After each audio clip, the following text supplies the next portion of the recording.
on this, the 13th of the series for Vowed religious and for promised celebrants and those who may be considering these wonderful states of life. I drew something from the Carmelites, the institution of the first monks by Philippe Ribot. And I want to read that in just a bit. But first of all, let's take a moment just to sit quietly here in this wonderful presence of God.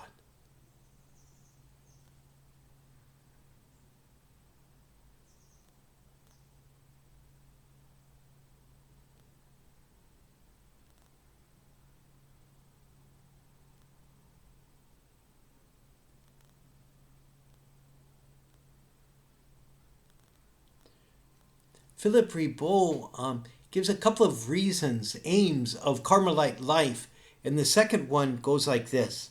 The other aim of this life, that can be bestowed upon us only by God's bounty, namely to taste in our hearts and experience in our minds, not only after death, but even during this mortal life, something of the power of the divine presence and the bliss of heavenly glory.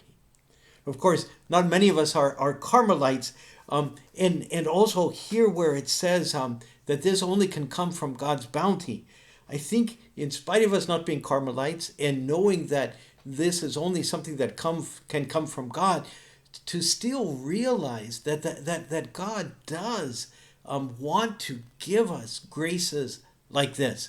And so to approach God in this spiritual aloneness, this idea that only in God can I be fully satisfied, and therefore, what is it that God might do to bring this sort of peace, this satisfaction, this union? And it's beautifully described here as to taste in our hearts and to experience in our minds. So that way in which our hearts, which really are being in some way offered to God in a somewhat exclusive way. So to taste this divine, the power of the divine presence, as it says here, to experience in our minds this knowledge that God is with me, and that I somehow have a clearer idea and sense of God in my mind. And so what is it that I sense? The power of the divine presence. And what a wonderful expression of that, because when we are aware of God's presence with us, there is a power in that.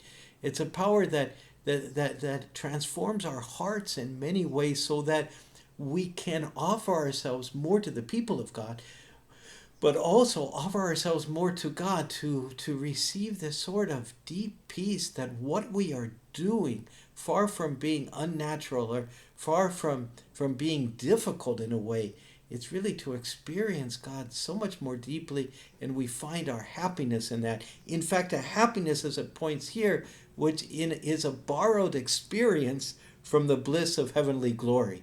That joy that is offered to us forever, we begin to experience it here. What is it that we can miss in our lives when we experience the joy of being with God forever?